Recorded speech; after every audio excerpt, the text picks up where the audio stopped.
Porque no solo de pan vive el hombre, sino de toda palabra que sale de la boca de Dios. Por esa razón nos encontramos todos los días para leer, meditar y reflexionar y buscar en un espíritu de oración ser reavivados por la palabra del Señor. Pidamos ahora su bendición. Padre nuestro que estás en los cielos, al meditar en tu palabra pedimos la asistencia de tu Espíritu, necesitados, agradecidos en el nombre de Jesús. Amén.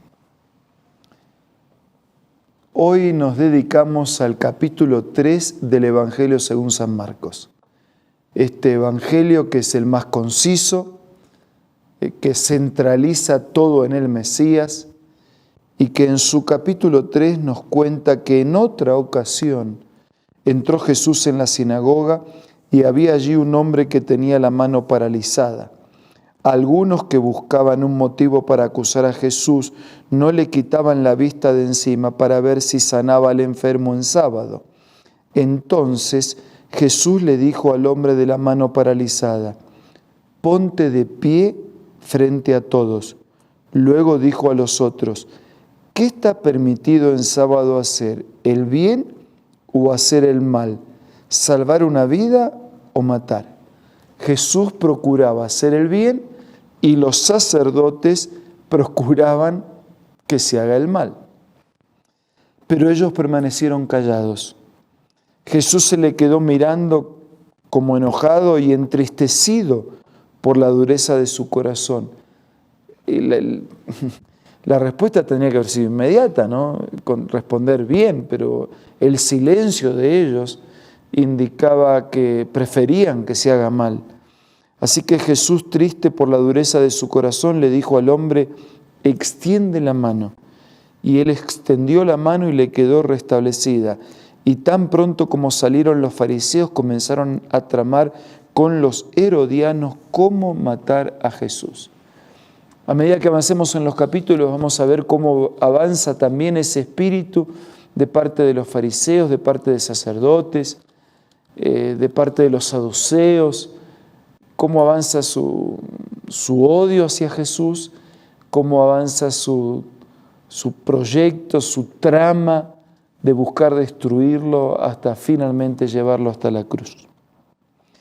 Versículo 7 en adelante dice que Jesús se retiró al lago con sus discípulos, que mucha gente de Galilea lo seguía, que cuando se enteraron de todo lo que hacía, acudieron también a él muchos de Judea y Jerusalén, de Idumea, del otro lado del Jordán y de las regiones de Tiro y Sidón.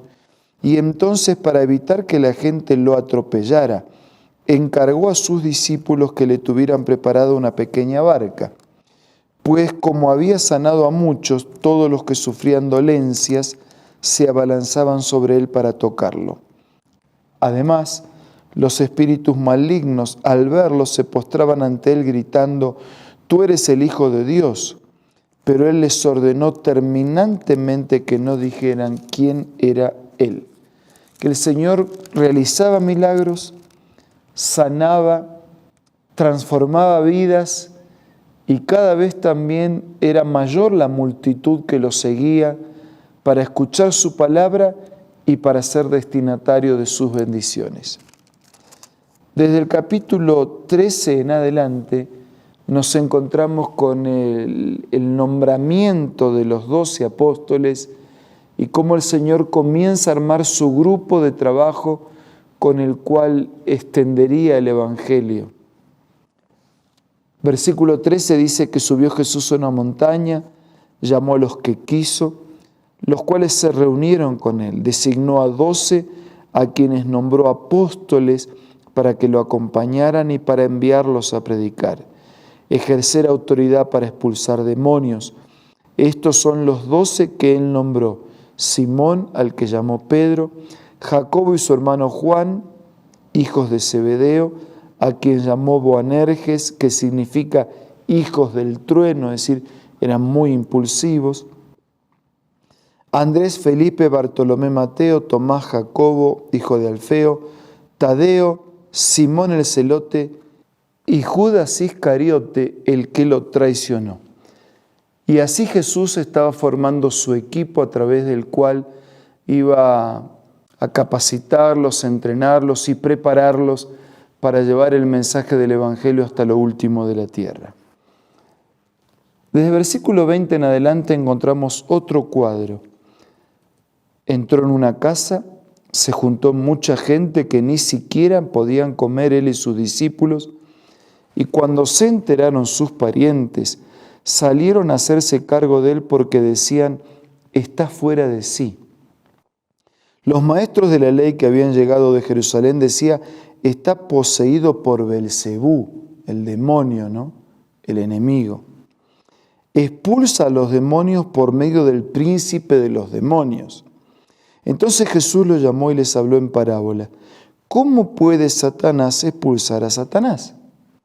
Si un reino está dividido contra sí mismo, ese reino no puede mantenerse en pie. Era tan incoherente lo que decían que acusarlo a él de demonio y él expulsaba demonios. Si una familia está dividida contra sí misma, esta familia no puede mantenerse en pie.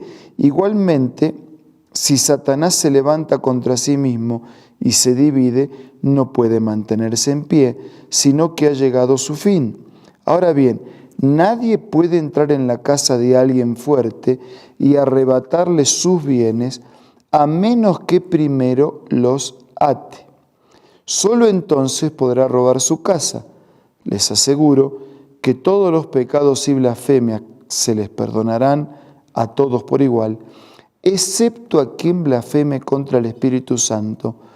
Este no tendrá perdón jamás, es culpable de un pecado eterno. Es que ellos habían dicho, tiene un espíritu maligno. Nosotros nos encontramos aquí con lo que se llama el pecado imperdonable. Algunos cuestionan, ¿cómo? Entonces, ¿hay algún pecado que no se perdona? Y el pecado imperdonable es el pecado contra el Espíritu Santo. ¿Por qué?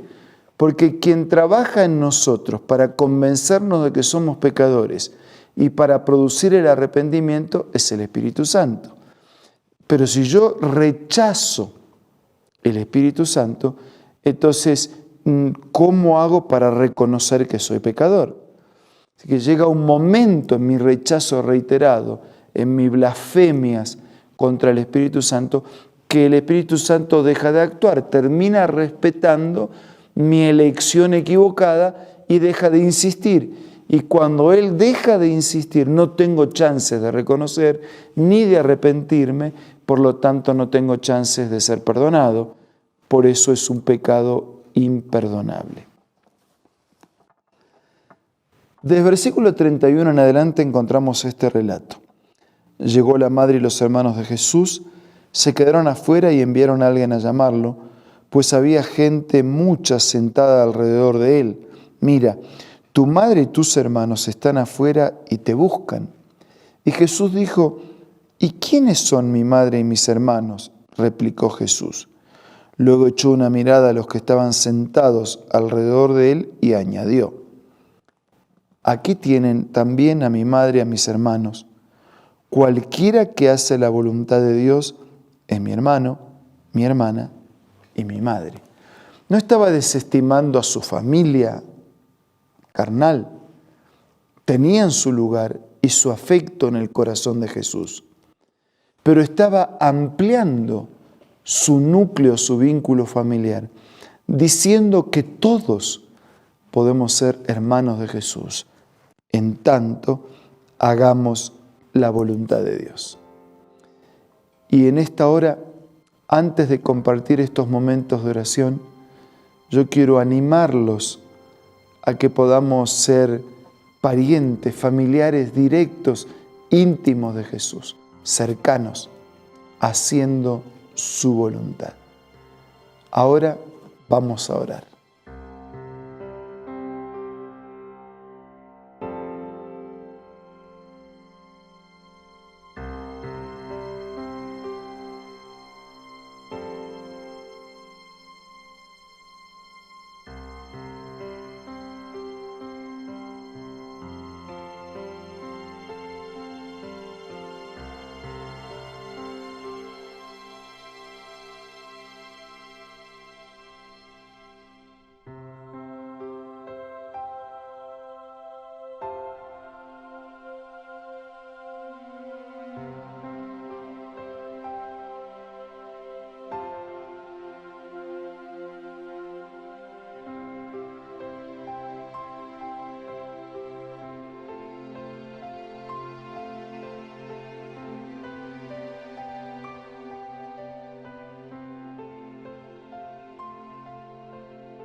Señor, te agradecemos por la obra del Espíritu Santo que trabaja en nuestros corazones y nos lleva al arrepentimiento y al perdón. Por eso te pedimos que continúes obrando la salvación en nuestra vida y que podamos ser tus hermanos por seguir tu palabra y hacer tu voluntad. Bendícenos a todos. Te lo pido y te lo agradezco en el nombre de Jesús. Amén.